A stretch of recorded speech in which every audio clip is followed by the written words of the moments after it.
से आप राजीव राज जी और रसरा क्षेत्र से भी हमारे जितने भी सम्मानित साथी आए हैं, तिलकारी से जितने हमारे सम्मानित साथी आए हैं, पड़सरा की पाउन कदमी से जितने भी सम्मानित साथी आए हैं, तिलकारी की सजनी से हमारी माँ बहनें आई हैं, चचिया से भी आई हैं, और इस भागलपुर भगमलपुर की जो पाउन सतमी से जितनी हमारी माँ बहनें उपस्थित हैं, आप सभी लोगों का इस कार्यक्रम में हम कोटसा धन्यवाद करते हैं, आभार व्यक्त करते हैं कि आपने अपना बहुमूल्य समय निकाल करके इस कार्यक्रम में आप उपस्थित हैं।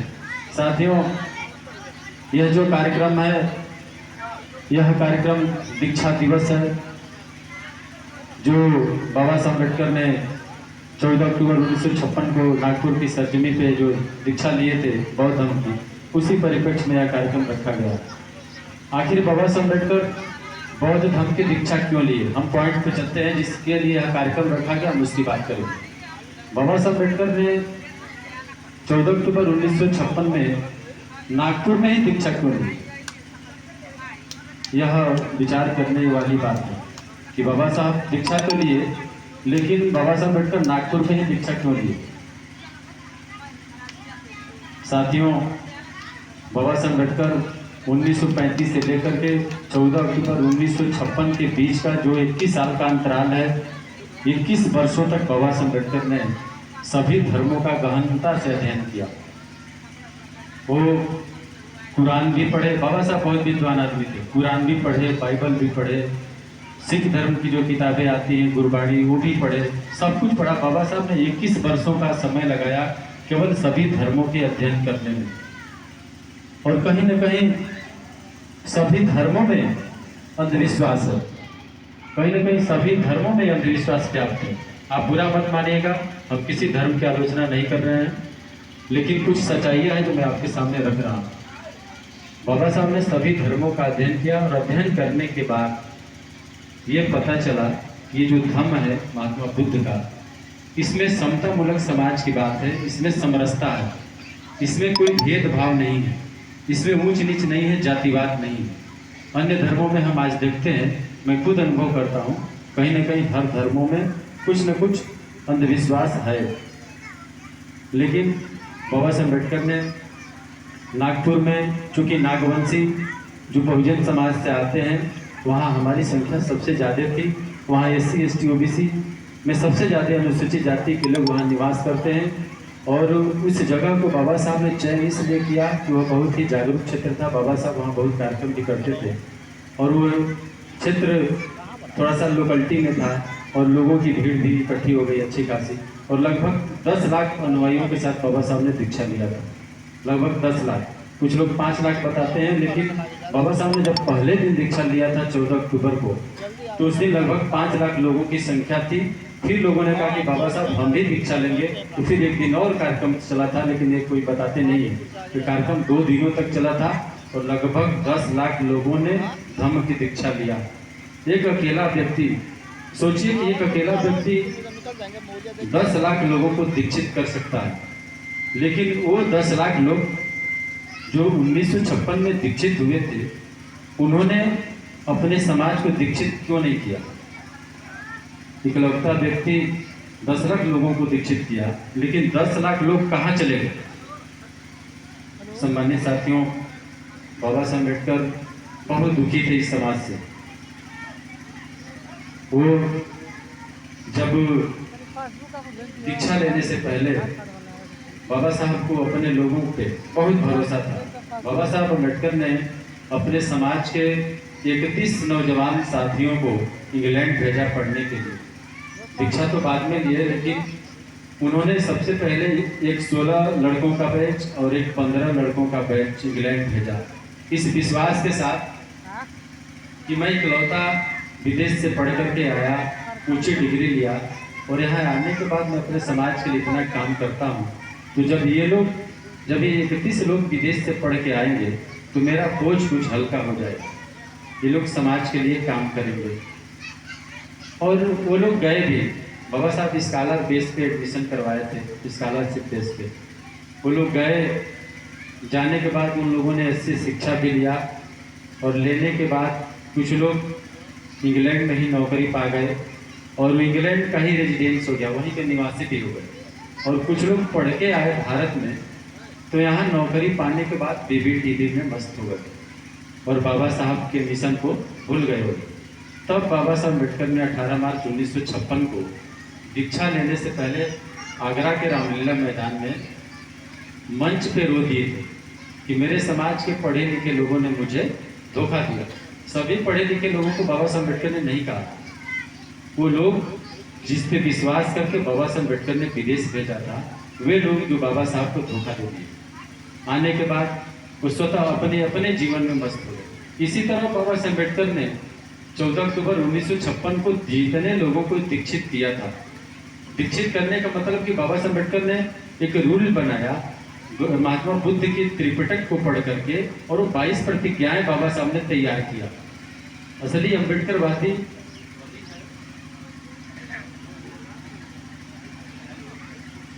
हेलो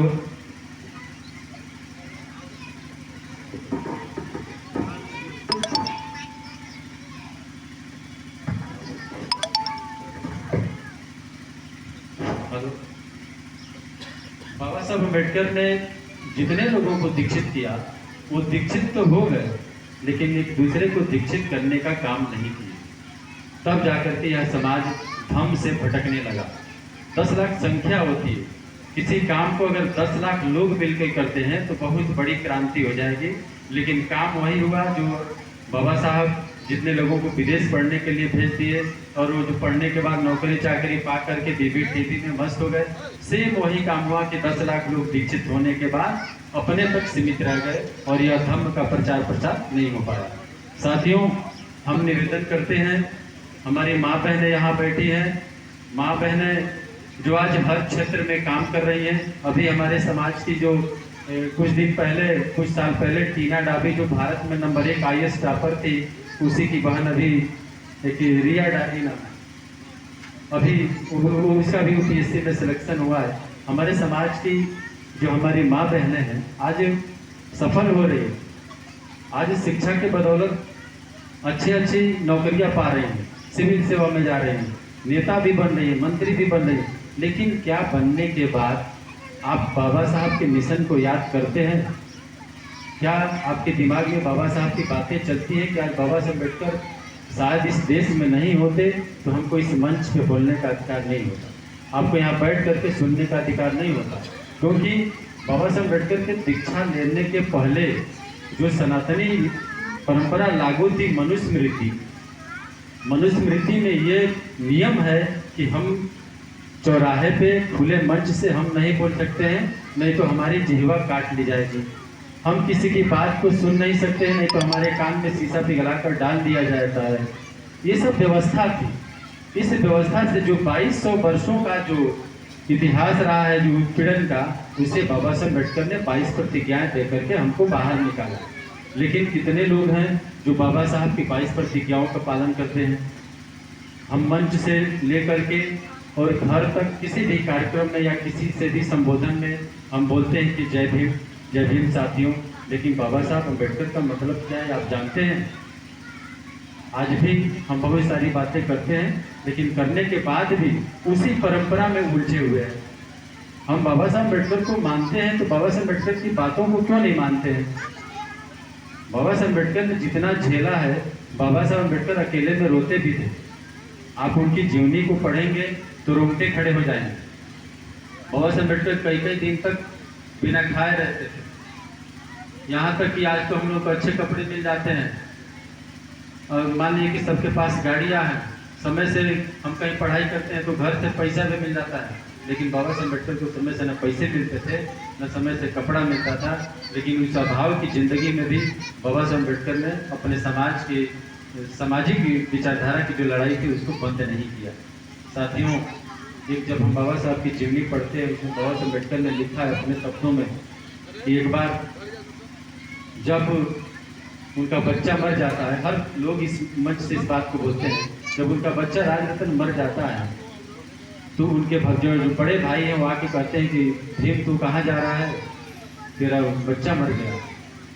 बाबा साहब अम्बेडकर कहते हैं 1932 की बात है, जिस समय गोलमेज कॉन्फ्रेंस लंदन में चलता है, और बाबा साहब अम्बेडकर दुविधा में फंस गए इसलिए कि अगर अपने बच्चे को देखते तो गोल मैच कॉन्फ्रेंस में नहीं जा पाते, और आज गोल मैच कॉन्फ्रेंस में नहीं जाते तो श्याम भारती को यहाँ खड़ा होने का अवसर भी नहीं मिलता। तो बाबा साहब अम्बेडकर ने अपने भाई से कहा कि बड़े भाई, हमारा बच्चा मर गया है, जिसका क्या कहते हैं कि हजारों डॉक्टर इस दुनिया में मिल जाएंगे। हमारा बच्चा जिस बीमारी से मरा है, उस बीमारी के हजारों सैकड़ों डॉक्टर इस दुनिया में मिलेंगे, इस देश में मिलेंगे, लेकिन लोग रोज जो लाखों करोड़ों बच्चे जिस बीमारी से मरते हैं, उसका मैं इकलौता ही डॉक्टर हूँ। अगर मैं लंदन नहीं पहुँचा तो सारे अधिकार हमारे छीन लिए जाएंगे। ये बाबा साहब का त्याग है।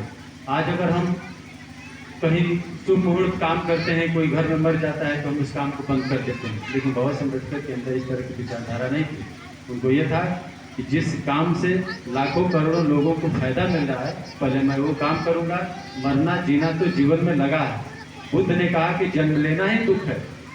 जब हम जन्म लेते हैं उसी दिन से हमारे दुखों की शुरुआत हो जाती है, तो हमको इससे घबराना नहीं चाहिए। साथियों, ये दीक्षा का कार्यक्रम जिसमें हमारे तमाम सम्मानित वक्ता लोग बैठे हुए हैं, मैंने फोकस इसलिए से लिया किया कि दीक्षा से संबंधित कार्यक्रम है, तो हमको दीक्षा से संबंधित ही बात करनी चाहिए। बाबा साहब के 21 वर्षों का वो जो अध्ययन, जिन्होंने पाया कि बौद्ध धर्म ही सबसे सर्वश्रेष्ठ धर्म है, और जो हम मनवादी चीज़ों को मानते हैं, खास करके हमारी माताएं, आप जितने भी हिंदू धर्म के रीति रिवाज को मानती हैं, क्या आज तक हमें उस चीज़ को मानने से भलाई हमारी हुई है? किसी मंदिर में मान लीजिए, किसी अभी आसिफा का कुछ साल पहले 8 बरस की जो बच्ची थी, इस मंदिर में बलात्कार होता है। उस मंदिर में अगर किसी देवी देवता की मूर्ति थी तो उस बच्ची को क्यों नहीं बचाया? आप अभी जिवितिया की व्रत हैं और आपका लड़का कहीं जा रहा है, एक्सीडेंट में मर गया, आपकी जिवितिया मैंने उस बच्चे को क्यों नहीं बचाया? ये सब चीज़ें बहन हमारी रक्षाबंधन हमारे बांध में बांधती हैं। क्या हम कभी अपनी बहन की रक्षा करते हैं? बताइए। एक दिन के लिए बहन भाई का प्रेम दिखाने की क्या जरूरत है? हमारी बहन की शादी हो जाती है, हमारी बहन अपने गांव में भूखों मर रही है, उसके बच्चों के कपड़े नहीं है, वो बीमारी से मर रही है, भाई यहाँ ऐश कर रहा है। क्या मतलब एक दिन का जो आप त्योहार दिखाती हैं? मैं आपसे निवेदन करता हूँ कि जो बाबा साहब अम्बेडकर की जो 22 प्रतिज्ञाएँ हैं, उस 22 प्रतिज्ञाओं का पालन करिए। 22 प्रतिज्ञाओं में मैं केवल एक बताता हूँ कि मैं कभी ब्रह्मा विष्णु महेश को कभी भगवान नहीं मानूंगा। बाबा साहब की पहली, मैंने ये पहली प्रतिज्ञा है।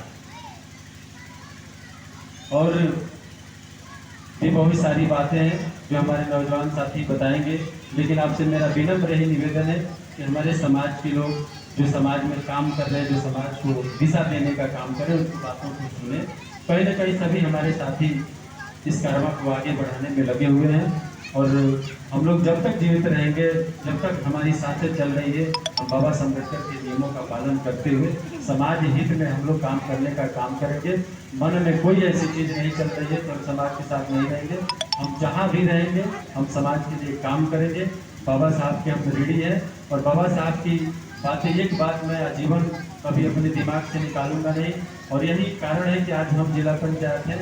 नहीं तो मेरे पास इतने पैसे भी नहीं है कि मैं किसी के वोट को ले लूँ या किसी को समाज में पैसे बांट दूँ। बहुत हमारे साथी चुनाव प्रचार में 4 व्हीलर से घूम रहे थे, लेकिन श्याम भारती कभी पैदल भी घूम रहे थे, कभी बाइक से भी घूम रहे थे, लेकिन लोगों का इतना प्यार दुलार, लोगों का इतना क्रेडिट मिला। साथियों, कहीं आप कुछ भी मास्टर डॉक्टर इंजीनियर बन जाओ, लेकिन एक बाबा साहब का एक स्लोगन है, पे बैक टू सोसाइटी। बस 1 मिनट बोलूँगा सर, एक पे बैक टू सोसाइटी।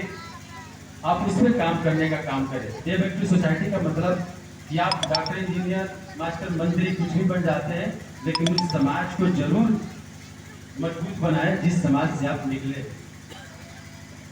इसी बात को जीवन किया मानव काशीराम साहब ने भी। आप 5%, केवल 5% मनी माइंड एंड टाइम इस समाज को दीजिए। मेरा आपसे यही निवेदन है। समाज के बच्चे कहीं पढ़ नहीं पा रहे हैं, किसी समाज में गरीब का बच्चा बिना कपड़े का, फटे पुराने कपड़े से घूम रहा है, हमारे समाज में किसी गरीब माँ बहन की शादी है, आप इस मौके पर अगर समाज के साथ रहते हैं तो समाज आपके साथ आजीवन बना रहेगा। क्योंकि जीवन जीने के लिए तो जानवर भी जी लेते हैं, लेकिन हम तो मनुष्य हैं। लेकिन फिर भी एक कहावत है कि मैं नीचे सोशल एनिमल, हम भी जानवर हैं, लेकिन एक हम सामाजिक जानवर हैं। तो इसका ध्यान रखते हुए कि हमारे अंदर सामाजिकता जीवित रहनी चाहिए। साथियों, इसी चंद शब्दों के साथ इस मंच